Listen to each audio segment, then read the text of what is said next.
The legal battle between Blake Lively and Justin Baldoni has taken another dramatic turn, with Lively now seeking to dismiss Baldoni's massive $400 million defamation lawsuit against her. This high-profile Hollywood feud has been escalating for months, with accusations flying from both sides about what really happened on the set of their film It Ends With You's.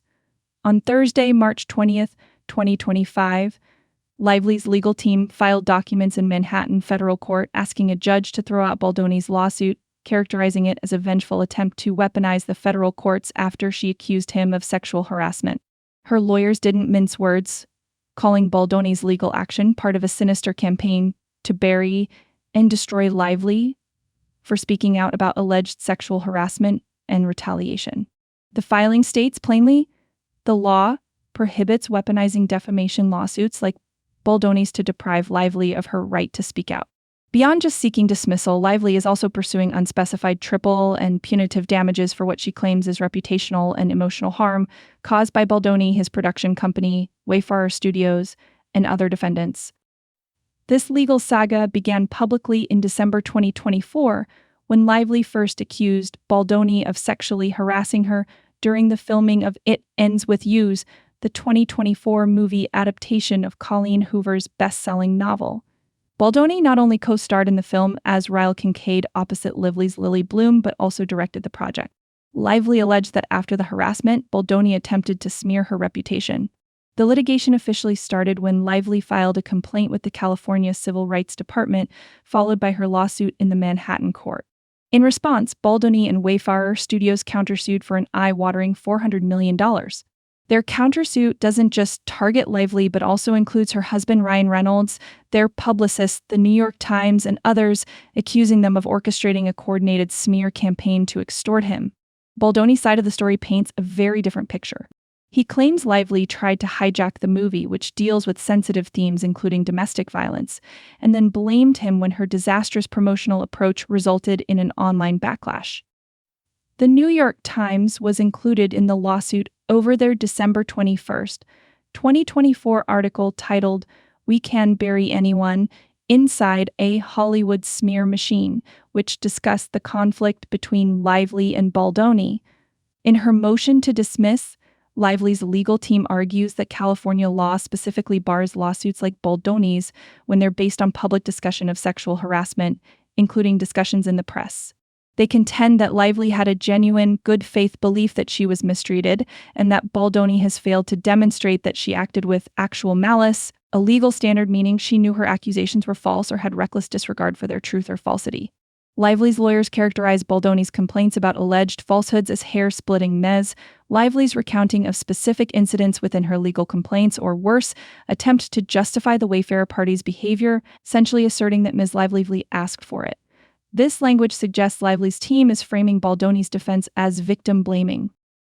Perhaps most interestingly, Lively's filing references text messages allegedly sent by Baldoni on August 30th, 2024, in which he called Lively the kind of person that genuinely believes she's right and that all of this is unjust.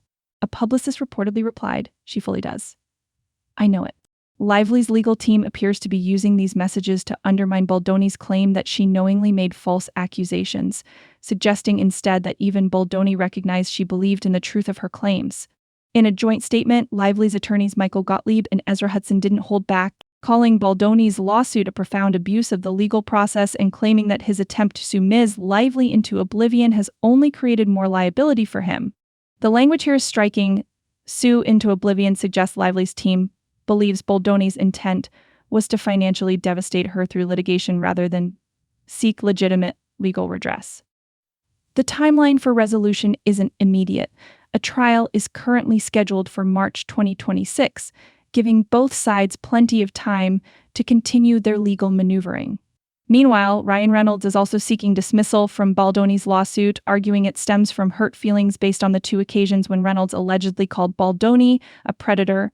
Reynolds' defense is that he genuinely, perhaps passionately, believes Baldoni reflects that of a predator, and that using this word constitutes constitutionally protected opinion rather than defamatory speech. The New York Times has also responded to being named in Baldoni's suit, stating that their article about the Lively-Baldoni conflict was simply journalism, not an effort to help Lively extract revenge. U.S. District Judge Lewis Lemon, who is overseeing both lawsuits, has reportedly signaled that Baldoni is unlikely to succeed in his case against the Times. Despite the behind-the-scenes drama, It Ends With Us performed well at the box office, grossing more than $351 million worldwide, according to Box Office Mojo, though critical reviews were mixed.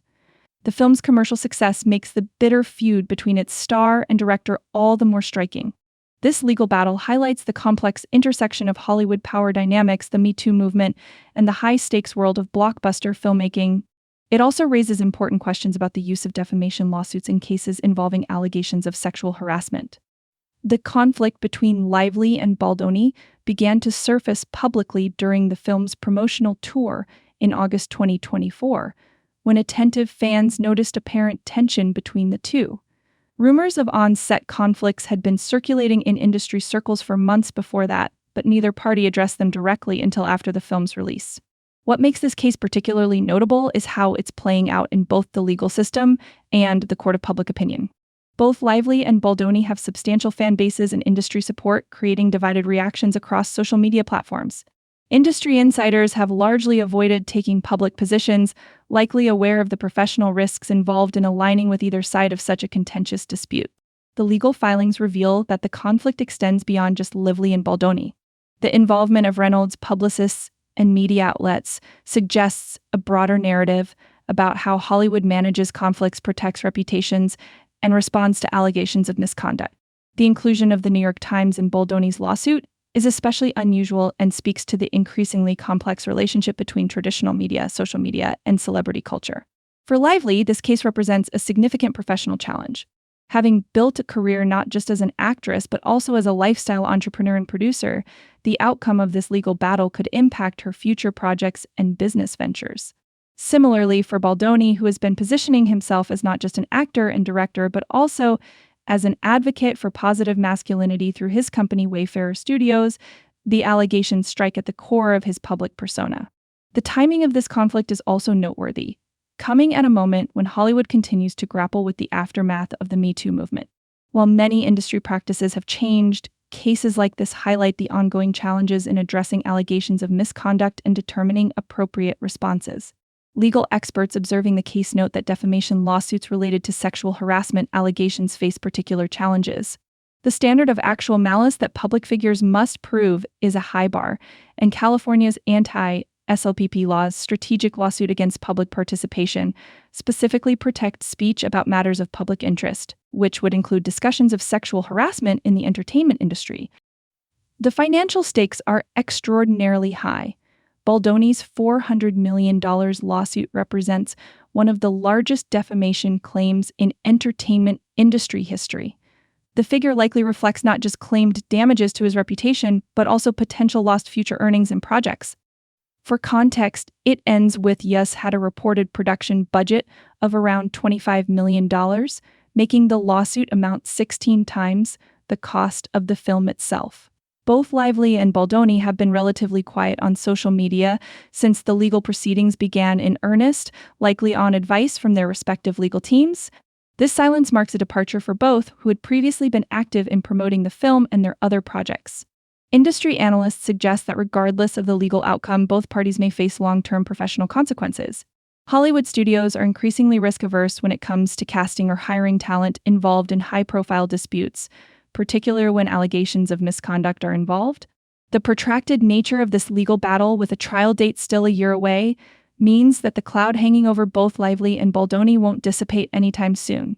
The case also raises questions about power dynamics on film sets, as both the director and co-star Baldoni occupied dual roles of authority, while Lively, though a major star, was primarily in an acting capacity. However, as a producer on many of her projects, though not officially on It Ends With Us, Lively has also been accustomed to having significant creative input. This intersection of formal and informal power structures creates a complex backdrop for the allegations. For fans of the book, It Ends With You's, the real-life conflict adds an uncomfortable layer to a story that already deals with themes of abuse and power.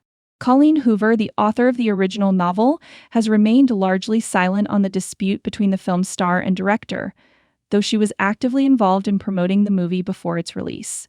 The legal documents filed by both parties contain numerous specific allegations about behavior on set, in meetings, and during the promotional tour. These details paint starkly different pictures of what transpired, with each side characterizing the other as the aggressor or instigator. Without independent verification, these competing narratives create a challenging situation for observers trying to determine the truth. What's clear is that this case will likely set precedents for how similar disputes are handled in the future. The entertainment industry is watching closely, as are advocates for workplace safety and those concerned with how allegations of misconduct are addressed in high-profile settings. As the legal process continues, more details will likely emerge through court filings and potential testimony. For now, both Lively and Baldoni remain entrenched in their positions, with their legal teams preparing for what could be a lengthy and contentious battle ahead. The case also highlights how quickly professional relationships in Hollywood can deteriorate. Just months before the conflict became public, both Lively and Baldoni were speaking positively about working together in interviews promoting the film. This rapid shift from public collegiality to legal warfare underscores the often fragile nature of professional relationships in the entertainment industry. For now, fans of both actors are left to wonder what really happened on the set of It Ends With You's, while the legal system works to determine whether either party has legitimate claims against the other. With the trial date still a year away, this Hollywood drama is far from its final act. As we continue to follow this developing story, it's worth remembering that behind the sensational headlines and legal filings are real people whose careers and reputations hang in the balance. The outcome of this case could have lasting implications not just for Lively and Baldoni, but for how the entertainment industry handles similar conflicts in the future.